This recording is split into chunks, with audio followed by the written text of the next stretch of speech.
दादा भगवान, गीता भगवान, अम्मा जी को करोड़ों करोड़ों नमन है। सारे शुक्राने, सारी कृपा गुरु की है।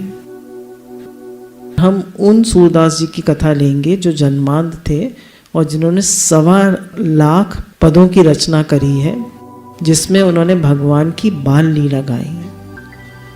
और 5 साल की उम्र से उन्होंने घर छोड़ दिया था, वैराग ले लिया था और 105 साल तक उन्होंने भगवान की भक्ति करी और उनके पदों की रचना करी। अखियाँ हरि दर्शन की प्यासी, देखो चाहत कमल नैन को, निस दिन रहत उदासी, निस दिन रहत उदासी। अखियाँ हरि दर्शन की प्यासी। श्री सूरदास जी का अवतरण सिही गांव में एक परम अकंचन सारस्वत ब्राह्मण कुल में हुआ था। इनके पिता का नाम पंडित रामदास सारस्वत था। भगवान की कुछ ऐसी लीला थी कि पढ़े लिखे विद्वान होने पर भी इनकी प्रवृत्ति नहीं चला करती थी। बहुत समय तक इनके कोई संतान नहीं हुई। भगवत कृपा से कुछ साल बीतने पर विक्रम संवत 535 वैशाख शुक्ल पंचमी मंगलवार को इनके पुत्र हुआ। पुत्र जो था वो जन्मांध था। पुत्र होने के हर्ष को उसके अंधेपन ने फीका कर दिया। माता पिता दुखी हो गए कि लड़का भी हुआ, वो भी अंधा। अंधे होने के कारण सब इनको सूरदास ही कहने लगे। कुछ ही समय के अंतराल पर पंडित रामदास के और भी संतान हुई और सबको माता पिता का भरपूर स्नेह मिलता, परंतु सूरदास जी रीते ही रह जाते। अंधे होने के कारण इनकी उपेक्षा कर दी जाती। ये उपेक्षा भी भगवान की कृपा ही थी, क्योंकि यदि माता पिता का प्यार मिलता तो सूरदास जी की माता पिता में ममता हो जाती। बचपन में ही सूरदास जी को ये दृढ़ निश्चय हो गया कि एक भगवान के सिवा हमारे पास अपना कहलाने के लिए कोई नहीं है। निर्बल के बलराम की अनुभूति सूरदास जी को जीवन के प्रथम चरण में ही हो गई थी। निर्बल के बलराम सुनरी मैंने, निर्बल के बलराम, निर्बल के बलराम, निर्बल के बलराम, बलराम। पूर्व अभ्यास के कारण सूरदास जी का बचपन से ही भजन करने का स्वभाव था। आप निरंतर हरि नाम का स्मरण करते रहते थे। इस प्रकार भजन करते हुए सूरदास जी की आयु 5 वर्ष की हो गई। 6ठे वर्ष में प्रवेश करते ही भगवत इच्छा से एक विलक्षण घटना घटी। एक क्षत्रिय जिम्मेदार यजमान ने रामदास जी की गरीबी पे तरस आ गया और उन्होंने रामदास जी को अपने यहाँ सत्यनारायण की कथा करने के लिए बुलाया और कथा पूर्ण होने पर दक्षिणा के रूप में यजमान को पर्याप्त अन्न, वस्त्र आदि दिया और साथ ही 2 सोने की मोहरें भी दी। बेचारे रामदास जी को तो ऐसे लगा जैसे किसी रंक को खजाना मिल गया। घर पहुंचकर इन्होंने मोहरें अपनी पत्नी को दिखाते हुए कहा, मेरी दीनता पर तरस खाकर यजमान ने मुझे ये 2 मोहरें दी हैं। अब तो हमारा घर सामान से भर जाएगा। साल भर तक कुछ कमाने की आवश्यकता नहीं पड़ेगी। खूब ठाट बाट से रहेंगे और भजन करेंगे। ये कहते हुए उन्होंने दोनों मोहरों को कपड़े में लपेटकर ताक पर रख दिया। संयोग की बात है, रात्रि में एक चूहा आया। उसने पहले तो कपड़े को कुतरा और फिर मोहरों को मुंह में दबाकर अपने बिल में ले गया। सवेरा हुआ, रामदास जी ने सोचा कि इन मोहरों को सुरक्षित स्थान पर रखने की व्यवस्था की जाए अथवा बेचकर पैसे लाए जाए। ऐसा सोचकर जैसे ही उन्होंने ताक पर देखा तो मोहरें गायब थी। रामदास जी बेचारे बहुत दुखी हो गए। परिवार के सभी लोग छाती पीट पीट कर रोने लगे। श्री सूरदास जी को जगत के प्रति उदासीन थे, उनके रोने का क्या काम। अब सूरदास जी को कोई फर्क नहीं पड़ा, मोहरें गईं तो गईं। सबको रोते हुए देख के उन्होंने कहा, पिताजी ये संसार तो नाशवान है, सोने और मिट्टी में भेद ही क्या है। मोहरें खो गई तो आप इतना रो रहे हैं। बिना भजन के तो मानव जीवन व्यर्थ जा रहा है, उसके लिए तो आप नहीं रो रहे। पिताजी को इनके वचन ऐसे लगे जैसे किसी ने जले पर नमक छिड़क दिया हो। वे बरस पड़े सूरदास के ऊपर, बड़ा भारी ज्ञानी बनता है, तू जब से पैदा हुआ है तब से हम दुखी तो पा रहे हैं।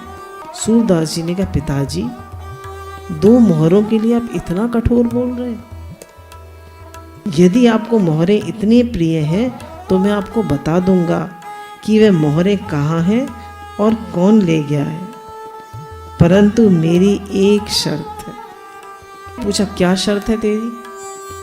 5 वर्ष के बालक सूरदास जी ने कहा, मेरी शर्त यह है कि मोहरों का पता बताने के बाद फिर मैं घर में नहीं रहूंगा। माता पिता ने शर्त स्वीकार कर ली और भगवान की लीला कितनी विचित्र है। उन्होंने कहा, हाँ ठीक है ठीक है। सूरदास जी ने झट अपनी दिव्य दृष्टि से देखा और सारी बात बता दी। दोनों मोहरें एक चूहा ले गया है जो कि उसके बिल में अमुक जगह पर है, वहाँ इतने हाथ जमीन खोदो और वह मोहरें मिल जाएंगी।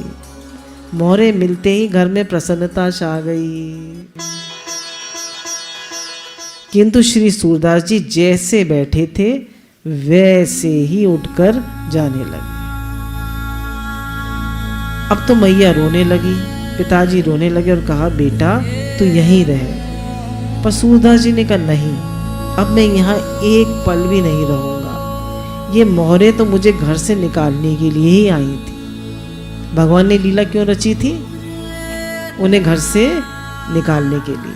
हम तो अपने प्यारे की लीला जानते हैं, अब हम जाएंगे। माता पिता को ढांढस बताते हुए उन्होंने कहा, आप चिंता ना करें, मैं दुखी होकर घर त्याग नहीं रहा हूँ, मैं प्रसन्न होकर घर से जा रहा हूँ। सूरदास जी घर त्याग करके 4 कोस चलकर एक गांव के बाहर तालाब के तट पर एक पीपल के वृक्ष के नीचे जाकर बैठ गए और भगवान का नाम जप करने लगे। सायंकाल के समय उस गांव का एक धनी ब्राह्मण जमींदार अपनी गायों को खोजता हुआ आया और वह जोर जोर से चिल्ला रहा था, मेरी 10 गायें खो गई हैं, यदि कोई बता दे तो मैं उसको 2 गाय भेंट कर दूंगा। सूरदास जी तो दिव्य दृष्टि संपन्न थे ही।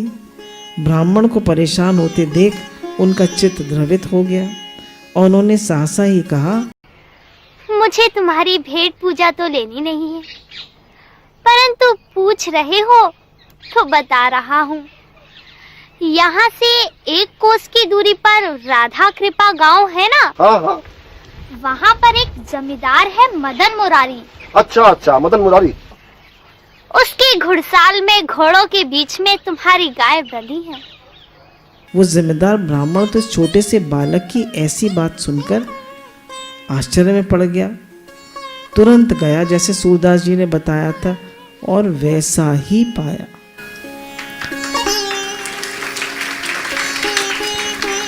अपनी 10 गायों को वापस लाकर उसने 2 गायें सूरदास जी को भेंट करना चाहा।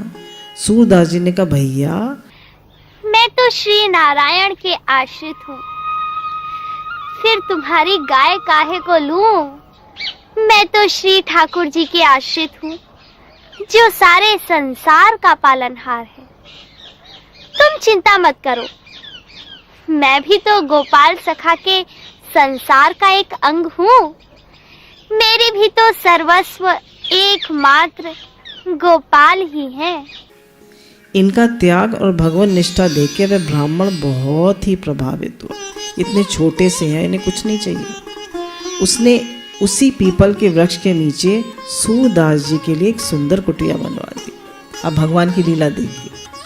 सूरदास जी कहीं भी पढ़ने लिखने के लिए नहीं गए, परंतु जन्मजात कवित शक्ति होने से कविता व पद रचना कर भगवान का भजन करने लगे। इन पदों में ज्ञान, वैराग्य व संसार की निसारता का ही एक विशेष रूप से वर्णन करते। समय के साथ सूरदास जी को उस आश्रम में रहते हुए 12 वर्ष बीत गए। अब इनकी आयु 17-18 साल की हो गई। सूरदास जी से प्रभावित होकर उस समय आपके कई शिष्य बने जो आपको गुरु मानकर भजन में लग गए। प्रसिद्धि होने से आसपास के लोगों का तांता लगा रहता। कुछ लोग सगुन पूछने आते, बाबा हमारी भैंस खो गई है, बताओ कहाँ है। कोई कहता, बाबा हमारा छोरा होगा कि छोरी। कोई कहता, बाबा हमारी छोरी का ब्याह कब होगा। कोई कहता, बाबा मैं बहुत बीमार हूँ, मेरी तबीयत कब ठीक होगी। अब सूरदास जी बड़े परेशान। भजन में विघ्न देखकर सूरदास जी के मन में एक दिन विचार आया, राम राम। आए थे हरि भजन को और ओटन लगे कपास। क्या इसलिए घर छोड़ा था? छोरा कैसे होगा, छोरी के ब्याह कैसे होगा, इसलिए घर छोड़ा था। सूरदास जी बहुत दुखी हुए। उन्होंने सोचा, मैं दूसरों को तो ज्ञान वैराग का उपदेश कर रहा हूँ, स्वयं मेरी दशा क्या हो रही है। भगवान इतने पर भी तुम्हारा कहलाता हूँ, मुझसा निर्लज्ज दूसरा कहाँ होगा। संसारी प्रतिष्ठा से सूरदास जी के हृदय में ऐसा वैराग उमड़ा कि वे तत्क्षण सब कुछ छोड़कर ब्रजमंडल की ओर चल पड़े।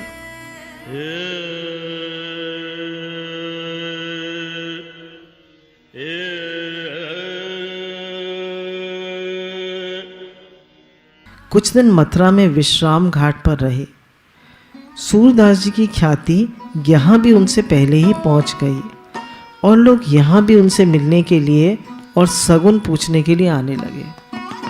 किसी को भगवान से प्रेम नहीं बढ़ाना, सबको अपना संसारी कार्य सिद्ध करना है। सूरदास जी ने मथुरा को भी अर्धरात्रि में छोड़कर आगे रोनकता गांव को निकल पड़े।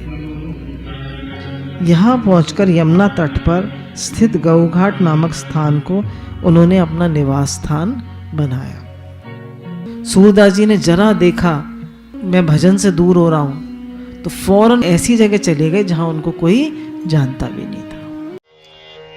क्यों तू गोविंद नाम बिसारो, क्यों तू गोविंद नाम बिसारो। श्री सूरदास जी के सुंदर गान, सगुन विचार और भगवत भक्ति से आकृष्ट होकर गौ घाट पर भी बहुत से लोगों ने आपका शिष्यत्व ग्रहण किया। सूरदास जी ने मनी मन विचार किया, अभी तो मैं किसी का शिष्य बना ही नहीं और गुरु अनेक का बन गया। जब मैंने स्वयं किसी आचार्य का पदाश्रय ग्रहण नहीं किया और मेरे जीवन में भी कोई मार्गदर्शक नहीं है, तब इन लोगों को तो मैं गड्ढे में ही डालूंगा। वस्तुतः ये मेरे साथ ही नहीं, इन लोगों के साथ भी अन्याय है। इसलिए मुझे विधिवत किसी संप्रदाय में दीक्षा लेकर गुरु की शरण ग्रहण कर उपासना पद्धति को जानकर इन लोगों को भी कहना चाहिए कि तुम इसी विधि से उपासना करो। संकल्प की सृष्टि है। इधर सूरदास जी के मन में संकल्प उठा कि भगवान ही मुझे सद्गुरु रूप में मिले। उधर ऐसा संयोग बना कि आचार्य श्री बल्लभाचार्य महाप्रभु अपने भक्तों की टोली लेकर पैदल चलते हुए प्रयाग से ब्रज में आ पहुँचे और गौ घाट में ही आकर उन्होंने अपने डेरा डाला।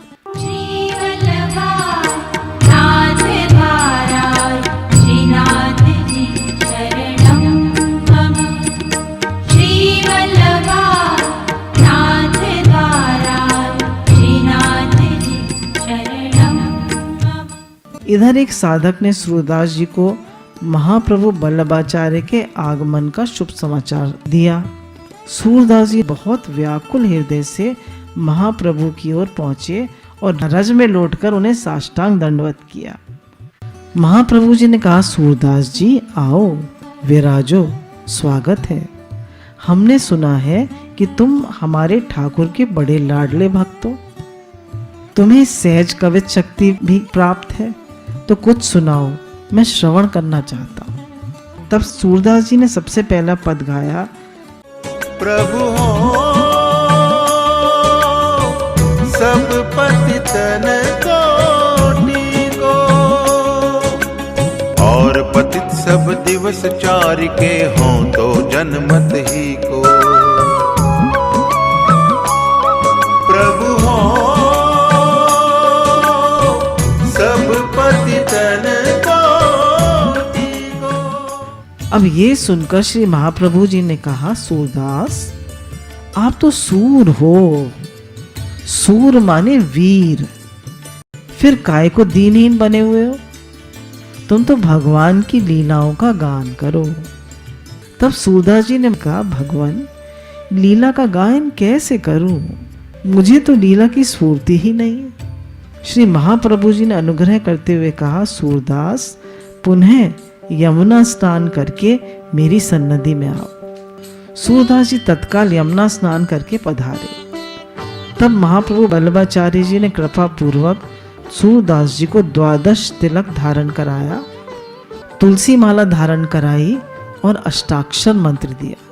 इस प्रकार सूरदास जी का गुरु मुख से दूसरा जन्म हुआ। अब गऊ घाट पर इनके गुरु जी ने इन्हें श्रीमद् भागवत का 10वां स्कंद सुनाया और उसकी अनुक्रमणिका सुनाई, उसकी विषय सूची सुनाई भागवत की, साथ ही सुबोधनी के कुछ रहस्य और लीला रहस्य भी समझाए।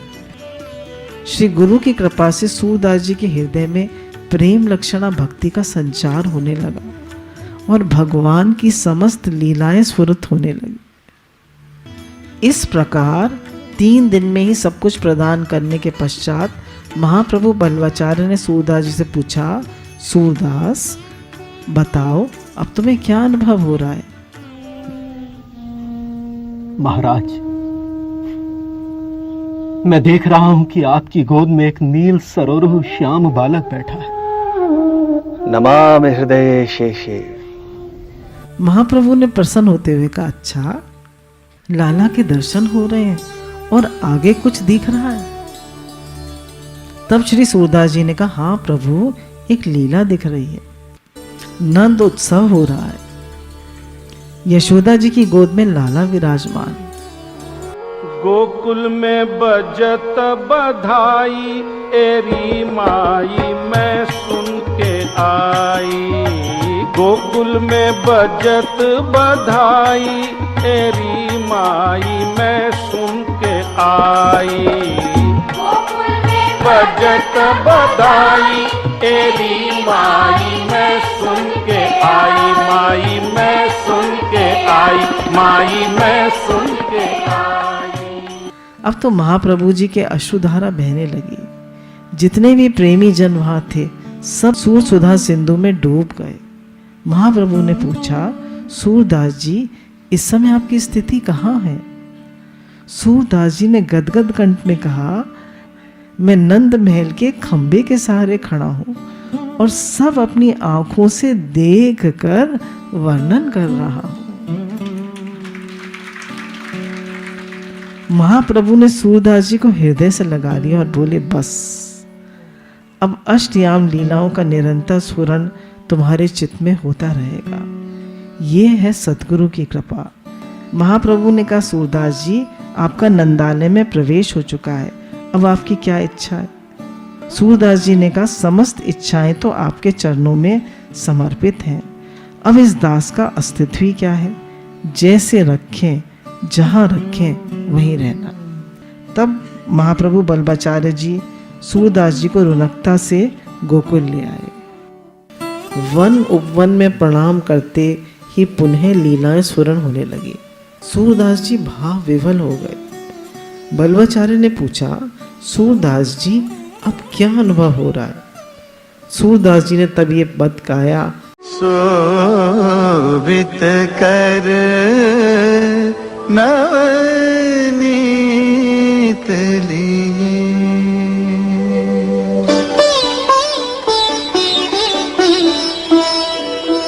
घुटुरु नयन चलत रेणु तन मंडित मुख दधि लेप किए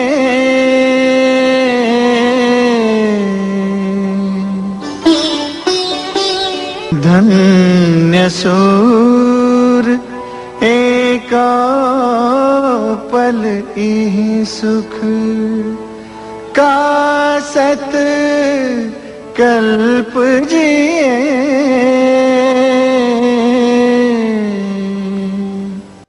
कन्हैया भी छोटे से हैं, लाला के दाएं हाथ में ताजा मक्खन लिए हैं और एक पाँव का सहारा भूमि पर दिए घुटनों के बल चल रहे। महाप्रभु जी विवल हो गए और कहा, सूरदास जी आपको कुछ और दिख रहा है, कोई और पद सुनाइए। तब सूरदास जी ने ये वाला पद गाया। जसोदा हरि पालने झुलावे, जसोदा हरि पालने झुलावे। महाप्रभु जी गदगद होकर कहने लगे, बस बस सूरदास जी, आपका तो काम बन गया, आपको तो अनहरिश लीलाओं का स्फुरन और दर्शन होता रहता है। महाप्रभु ने गोकुल में श्री सूरदास जी को ठाकुर श्री नवनीत प्रियालाल जी का कीर्तनिया नियुक्त कर दिया और कहा कि आप मंगला से शयन तक जो जो पद स्वरित हो उनको ठाकुर जी के समक्ष गायन करें। कुछ काल गोकुल वास करने के पश्चात महाप्रभु बल्बाचार्य जी सूरदास जी को अपने साथ लेके जतिपुरा गोवर्धन श्री गिरिराज जी महाराज की तलहटी में ले आए। जतिपुरा आके महाप्रभु ने श्री सूरदास जी को ठाकुर श्रीनाथ जी की मुखार बिंदु का दर्शन कराया और कहा, सूरदास जी ठाकुर जी को कुछ सुनाइए। तब सूरदास जी ने ये पद सुनाया।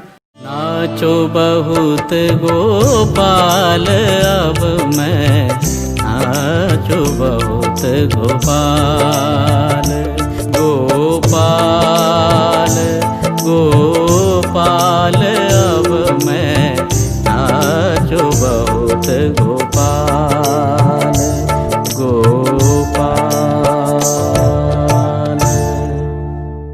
सूरदास जी ने अश्रुपूत नेत्रों से गदगद होकर जब ये पद गाया तब महाप्रभु उनके दैन्य से द्रवित हो गए और उन्हें हृदय से लगाते हुए कहा, अब तुम यहीं वास करो और श्रीनाथ जी की अष्टयाम सेवा को स्वीकार करो। गुरु आज्ञा श्रीद्वार करते हुए सूरदास जी ने जतिपुरा के निकट ही परासौली में चंद सवरों को अपना निवास स्थान बनाया और निर्वाण लीला पर्यंत 73 साल वहीं रहकर अष्टयाम लीली चिंतन व पदगान किया। इसी कारण चंद्र सरोवर एक महान सिद्ध पीठ माना गया है। ऐसा कहा जाता है कि सारस्वत कल्प में भगवान श्री कृष्ण ने चंद्र सरोवर पे ही गोपियों के साथ महारास किया था। इसलिए उद्धव जी के अवतार सूरदास जी ने भी चंद्र सरोवर को अपना निवास स्थान बनाया। एक बार श्री सूरदास जी ने श्रीनाथ जी की सेवा में थे। उसी समय उन्होंने देखा कि आन्योर में कुछ ब्रजवासी चौसर खेल रहे हैं। उन्होंने सोचा ये ब्रजवासी भगवान श्रीनाथ के पास ही रहकर उनका भजन दर्शन ना करके चौसर खेलते हैं और भगवान से विमुख हैं। हाय, इनका जन्म व्यर्थ ही चला जाए। उनको दया आ गई और करुणावश उनके हृदय से ये पद निकल पड़ा। रे मन मूरख जन्म गवायो, करि अभिमान विषय रस कीजो, श्याम शरण नहीं आयो। रे मन मूरख जन्म गवायो, रे मन मूरख। सूरदास जी के वचनों का प्रभाव ये हुआ कि उन सभी ब्रजवासियों ने चौसर पासा फेंक दिया और श्री सूरदास जी के चरणों में पड़ गए। सूरदास जी ने कहा, भैया हमारे चरण पढ़ने से क्या होगा? गुरु बल्लभाचार्य के चरणों का आश्रय लो। ये सब विशुद्ध वैष्णव हो गए और उनका ब्रजवासी होना सफल हो गया। महाप्रभु बल्लभाचार्य के अंतर्ध्यान होने के बाद उनके ज्येष्ठ पुत्र विट्ठलनाथ जी गोसाई वो गुरु बने। विट्ठलनाथ जी गोसाई सूरदास जी के प्रति बहुत स्नेह रखते थे, सब प्रकार से उनका ध्यान रखते, कोशिश करते कि सूरदास जी हमारे निकट ज्यादा से ज्यादा रहे, क्योंकि उनके पास रहने से सदा ही भगवत लीला श्रवण का सुख प्राप्त होता रहता। जब आप किसी भक्त के संग रहते हैं तो आपको भी भगवान की याद आती रहती, और आप संसारियों के संग रहते हैं तो सारा दिन आपको वो संसार याद दिलाते। सूरदास जी नित्य ही भगवान के श्रृंगार की शोभा का वर्णन अपने पद में करते। चमत्कार की बात है कि जब जब जैसा जैसा ठाकुर जी का श्रृंगार किया जाता, सूरदास जी हूबहूब वैसा का वर्णन कर देते। आंख वाले देखने में कोई श्रृंगार भले ही देख न पाए, परंतु प्रज्ञा चक्षु सूरदास जी की पैनी दृष्टि सूक्ष्म से सूक्ष्म श्रृंगार को भी देखने में नहीं चूकती। गोसाई विट्ठल नाथ जी के ज्येष्ठ पुत्र श्री गिरधर लाल जी से गोस्वामी बालकों ने आग्रह किया, सूरदास जी अलग अलग पोशाक का अलग अलग श्रृंगार का वर्णन कर देते हैं। ये किसी से पूछ लेते हैं या कोई भेदी इनको बता देता है क्या श्रृंगार कैसा हो रहा है? गिरधारी लाल जी ने कहा, गोकुलनाथ, क्या भगवदीय जन की परीक्षा लेना अनुचित नहीं होगा? परीक्षा नहीं भ्राता जी, यह तो रोचक लीला का अद्भुत प्रसंग होगा जो भक्तों को युग युगांतर तक आनंद देता रहेगा। आजकल भीषण गर्मियों के दिन हैं, हम चाहते हैं कि एक दिन ठाकुर जी प्रियालाल जी का श्रृंगार वस्त्रों से नहीं केवल मोतियों से किया जाए। फिर देखते हैं कि सूरदास जी ठाकुर जी की अभूतपूर्व श्रृंगार की शोभा का कैसे वर्णन करते हैं। गिरधारी लाल जी ने सोचा शायद ठाकुर जी सूरदास जी की महिमा इन बालकों के सामने उजागर करना चाहते हैं, अतः उन्होंने बाल हट के सामने अपना आग्रह छोड़ दिया। अब तो ठाकुर जी का श्रृंगार बालकों के कहे अनुसार किया गया, कोई वस्त्र नहीं। लाल जी, आपका रूप केवल अलंकारों में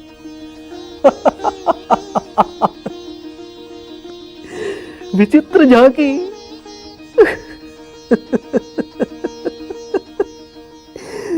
प्यारे नंगे। जैसे ही पर्दा हटाया गया, सूरदास जी से भगवान की शोभा का वर्णन करने के लिए कहा और सूरदास जी ने ये पद गाया।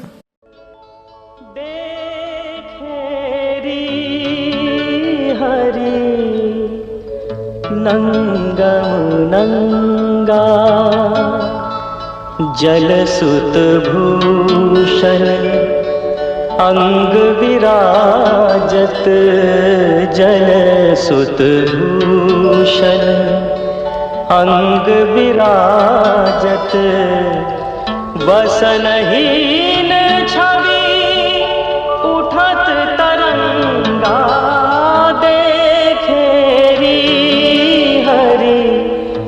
नंगम नंगा। सभी गोसाई बालक समझ गए कि सूरदास जी कोई साधारण कवि नहीं है, वरन दिव्य दृष्टि संपन्न एक महान भगवत भक्त। सूरदास जी की विलक्षणता देखिए, उनका प्रेम देखिए, उनको अंदर से हृदय में भगवान की लीलाएं स्फुरन होती रहती, उनको सब कुछ दिखाई देता रहता। सूरदास जी सुबह शाम ठाकुर जी श्रीनाथ जी के मंदिर में जाकर कीर्तन सेवा करते। वहां जो उसे प्रसाद मिलता उसमें से एक दाना पा लेते। भोजन प्रसाद वो कुटिया में आकर मधुकरी का ही करते। मधुकरी भिक्षा बहुत पवित्र मानी जाती है। जैसे मधुकर यानी भंवरा कुछ फूलों से थोड़ा थोड़ा पराग लेता है, और फूलों को कष्ट भी नहीं होता और भंवरे का पेट भी भर जाता है।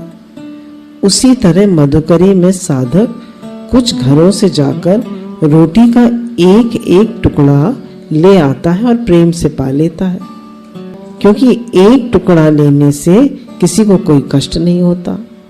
बहुत देगा तो कामना छुपी हो सकती है। इसलिए आत्म कल्याण चाहने वाले साधक को सावधान रहना चाहिए, हर किसी का अन्न नहीं खाना चाहिए। उस समय परासौली गांव में एक ब्रजवासी ब्राह्मण का बालक गोपाल श्री सूरदास जी की सेवा में रहता था। स्वभाव से वह भोला भाला था। एक दिन श्री सूरदास जी मंदिर से आकर मधुकरी पाने बैठे। गोपाल से उन्होंने कहा, हमारा लोटा जल से भरकर थाली के पास रख दे, बीच में प्यास लगेगी तो पी लूंगा। गोपाल ने सूरदास जी को मधुकरी थाली में लाके तो दे दी, पर जल रखना भूल गया और स्वयं गोबर उठाने के लिए चला गया। वहां कुछ वैष्णव मिल गए तो उनसे बातचीत करने लगा। इधर मधुकरी बा के समय एक ग्लास सूरदास जी के कंठ में अटक गया। अपने हाथों से लोटा टटोला, लोटा वहां नहीं था। अब तो सूरदास जी की हालत खराब हो गई, प्राण संकट में पड़ गए। न सांस आए न जाए, आंखें व्याकुल हो गई, घबराहट हो गई उनको बहुत। भगवान श्रीनाथ जी से सूरदास जी की हालत देखी न गई। उसी क्षण अपने सोने की झाड़ी लेके वे प्रकट हो गए और सूरदास जी के हाथ में थमा दी। बोलिए सच्चिदानंद भगवान की जय। सूरदास जी ने झट पानी का घूंट भरा और अटका हुआ ग्लास नीचे किया। तभी गोपाल को याद आया, अरे मैं बाबा को जल देना तो भूल ही गया। वह दौड़ता हुआ कुटिया में आया तो देखता है कि सूरदास जी के पास तो श्रीनाथ जी की सोने की झाड़ी रखी है। उसने सूरदास जी के चरणों में पड़ते हुए कहा, बाबा क्षमा कर दो, आज मैं पानी का लोटा रखना भूल गया। सूरदास जी ने आश्चर्यचकित हो पूछा, क्यों? फिर पानी का लोटा मुझे किसने दिया? गोपाल ने कहा, मुझे नहीं पता बाबा, मैं तो बाहर था, परंतु यहाँ श्रीनाथ जी की सोने की झाड़ी रखी है। सूरदास जी समझ गए, आज स्वयं भगवान ने आकर ही मेरे प्राणों की रक्षा की है। गोपाल गोसाई श्री विट्ठल जी के पास पहुंचा और दंडवत प्रणाम करके आज का समस्त वृत्तांत निवेदन किया तथा अपने अपराध के लिए क्षमा याचना भी की। जब सूरदास जी उत्थापन के समय पधारे, तब गोसाई जी सूरदास जी के भाग्य की सराहना करते हुए कहा, सूरदास जी, आपको तो प्रभु ने अपना लिया है। श्री सूरदास जी ने बड़ी विनम्रता पूर्वक कहा, महाराज, यह तो आपकी कृपा का फल है। अब गुरु जी से कह रहे हैं, ये तो आपकी कृपा का फल है, नहीं तो हम जैसे अधमों को कौन पूछता है। ठाकुर जी तो आप गुरुजन की कही मानकर ही पतित जीवों को अंगीकार करते हैं। सूरदास जी ने झाड़ी विट्ठलनाथ जी को दे दी। गोसाई जी ने सोचा कि ये झाड़ी तो प्रभु की सेवा के लायक नहीं रही, झूठी हो गई। तभी ठाकुर श्रीनाथ जी ने कहा, अरे ये झाड़ी तो हमारे खूब काम की है, हमारे सखा की तो है। सूरदास जी ने नेत्रों से अश्रुधारा बह चली और भावपूर्ण हृदय के रूप में ये पद बाहर निकले, तुम बिन कौन प्रभु पार लगाए, तुम बिन कौन प्रभु पार लगाए। बीच भंवर में डोले नैया, बीच भंवर में डोले नैया, बन घट का कौन राह दिखाए, तुम बिन कौन प्रभु पार लगाए। सूरदास जी का भक्ति भाव देखकर भगवान गदगद हो गए और श्री सूरदास जी को हृदय से लगाकर आशीष देते हुए अंतर ध्यान हो गए। बोलिए भक्त वत्सल भगवान की जय। एक बार उनके भावुक मन में सहज ही विचार आया कि मैं 1.25 लाख कीर्तन पद रचना करके श्री ठाकुर जी को भेंट करूं। फिर तो नित्य प्रति नवीन लीला पदों का सृजन एवं संग्रह प्रारंभ हो गया। सद्गुरु बल्बाचार्य भगवान की अहेतुकी कृपा से उनके हृदय में भगवान की सभी लीलाओं का स्मरण होता रहता। नाना पुराणों में जहाँ कहीं भी भगवान कृष्ण की लीला आई है, उन सभी को तो सूरदास जी ने अपने साहित्य में कहा ही है। जो चरित्र उन पुराणों में उपलब्ध नहीं है, उनका भी सूरदास जी ने वर्णन किया है। ये वही लीला है जो ठाकुर जी ने स्वयं उनके सामने प्रकट करके दिखाई। श्री सूरदास जी उपासना सगुण ब्रह्म की ही करते और सगुण ब्रह्म के ही पद गाते। किसी ज्ञान मार्गी प्रकांड पंडित ने आके सूरदास जी का दर्शन किया और उनसे कहा, सूरदास जी अपने साहित्य में आप तो हम लोगों के पीछे ही पड़ गए। आप तो महात्मा हैं, पर उद्धव जी गोपी संवाद के माध्यम से आपने ज्ञान मार्ग का खूब खंडन किया है। ऐसी क्या बात है? यह सुनकर सूरदास जी रोने लगे और कहा, हमारा किसी उपासना से कोई विरोध नहीं है, किंतु हमारी चित्त की दशा ही ऐसी है। मुझे तो कन्हैया ही दिखाई देते हैं और सारा जगत मेरे लिए फीका है। मुझे किसी से कोई दिक्कत नहीं है, सिर्फ मैंने तो अपने अंतर्भाव प्रकट किए हैं और ब्रज गोपियों के अंतर मन को प्रकट किया है। और सूरदास जी कहते हैं, मेरा मन पंछी है, वे उड़ उड़ कर जाने कहाँ कहाँ चला जाता है। ब्रज के श्री कृष्ण को छोड़कर मैं दूसरा नहीं जानता। तभी इन्होंने गाया, मेरा मेरा मन अनंत कहाँ सुख पावे, जैसे उड़ी जहाज का पंछी, जैसे उड़ी जहाज का पंछी, पुणी जहाज पे आवे। मेरा मेरा मन अनंत कहाँ सुख पावे।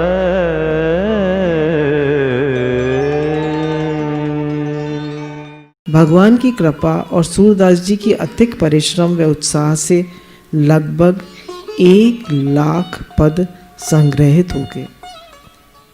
सूरदास जी के संकल्प अनुसार अभी 25,000 पद शेष थे। तभी सूरदास जी को ऐसा अनुभव होने लगा कि प्यारे सखा श्री कृष्ण मुझे अपनी नित्य लीला में बुला रहे हैं। सूरदास जी एक क्षण के लिए विचार में पड़ गए, परंतु दूसरे ही क्षण ने निश्चय कर लिया कि पद पूर्ण करके ही प्रभु के पास जाऊंगा। सूरदास जी के निश्चय को जानकर भगवान से रहा नहीं गया और वे तुरंत प्रकट हो गए।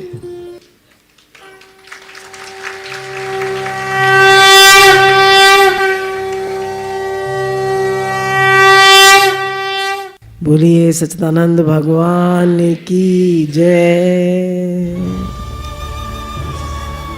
भगवान श्री कृष्ण ने सूरदास जी से कहा, आपका 1.25 लाख पद रचना का संकल्प पूर्ण हो गया है। तो सूरदास जी ने कहा, भगवान मैंने तो 1 लाख पद ही लिखे हैं अभी।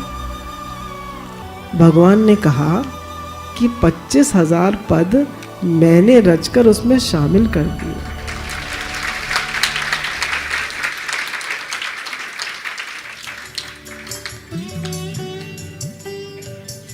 मेरे पदों में सूर श्याम की छाप है, मतलब तुम और मैं एक है।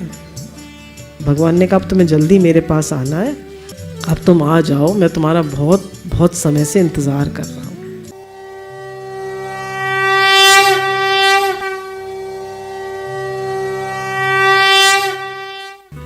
सूरदास जी ठाकुर जी की मंगला आरती में जतिपुरा पहुंचे। मंगला आरती का पदगान किया।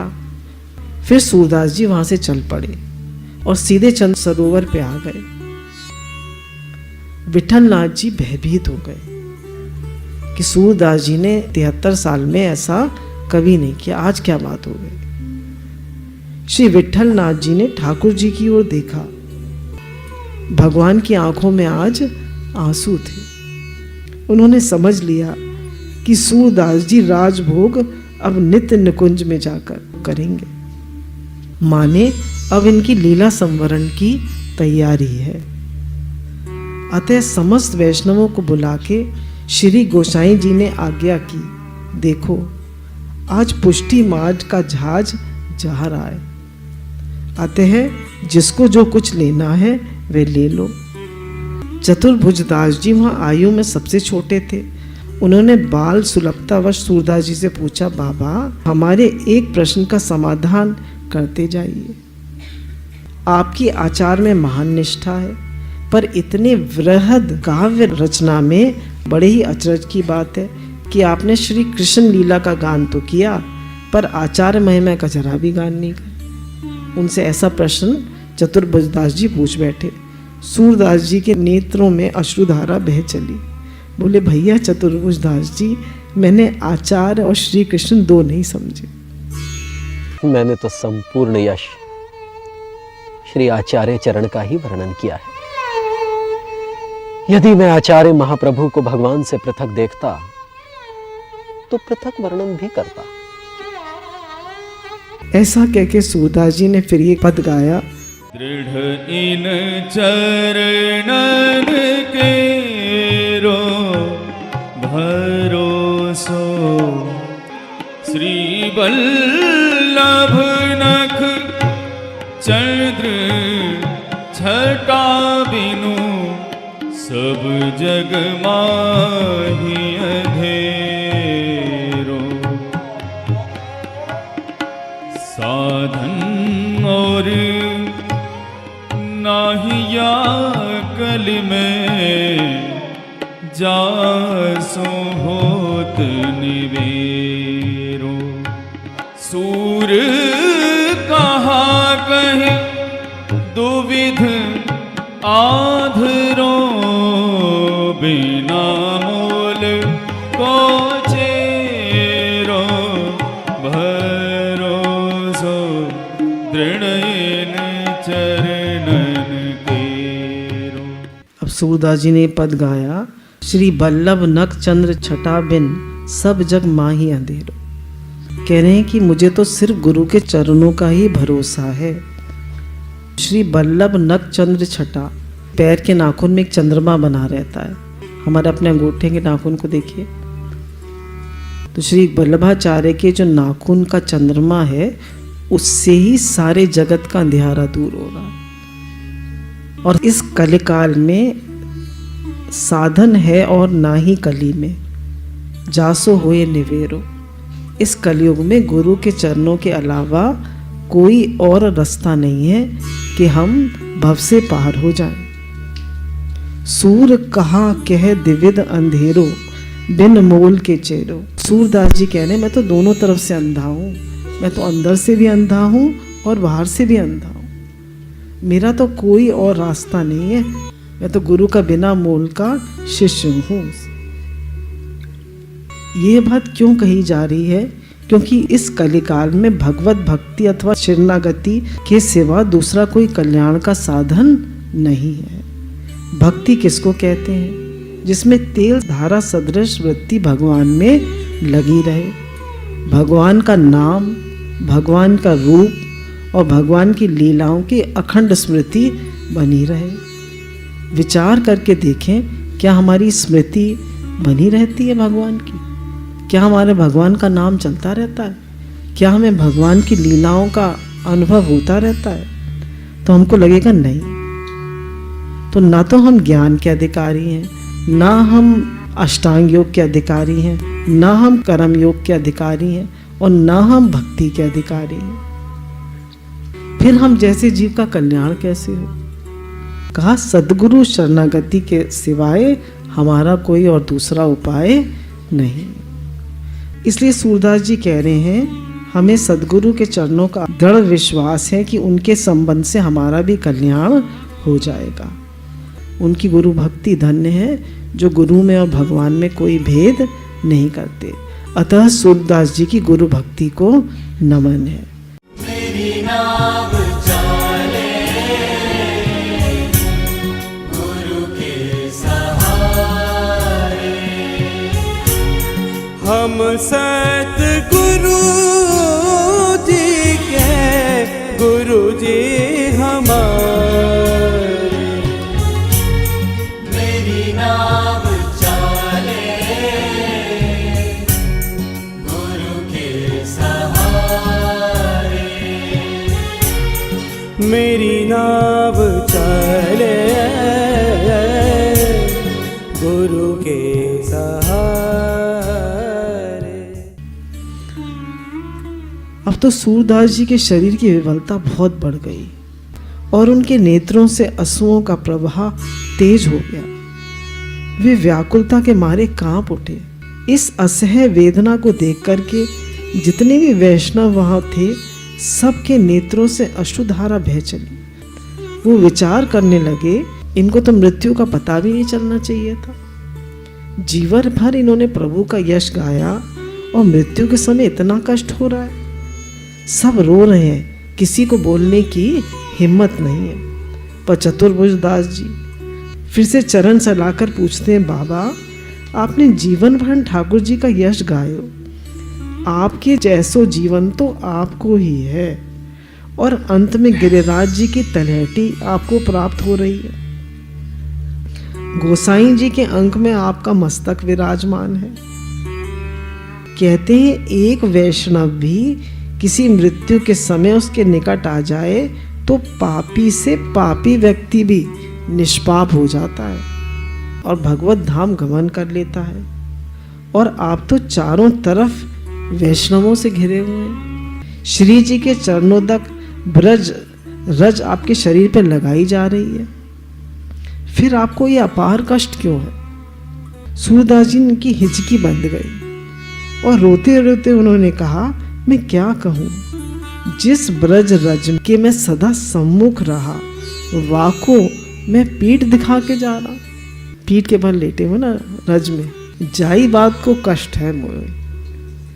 अब शरीर में सामर्थ्य नहीं कि हम पलट सकें। इतना सुनते ही चतुर्भुज दास जी और विठल नाथ जी उठकर खड़े हो गए और सूरदास जी को साष्टांग दंडवत की मुद्रा में लिटा दिया। अब तो सूरदास जी का मुख कमल खिल उठा और उन्होंने कहा, अब मैं ब्रज रज की ओर पीठ करके नहीं, सम्मुख होके जा रहा हूं।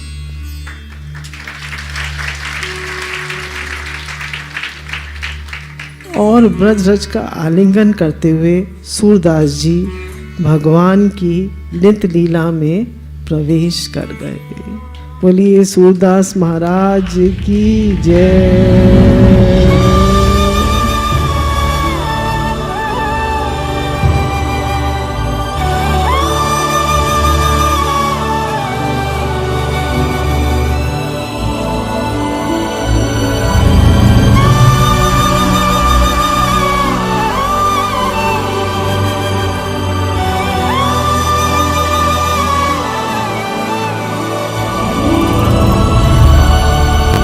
बोलिए सच्चिदानंद भगवान की जय।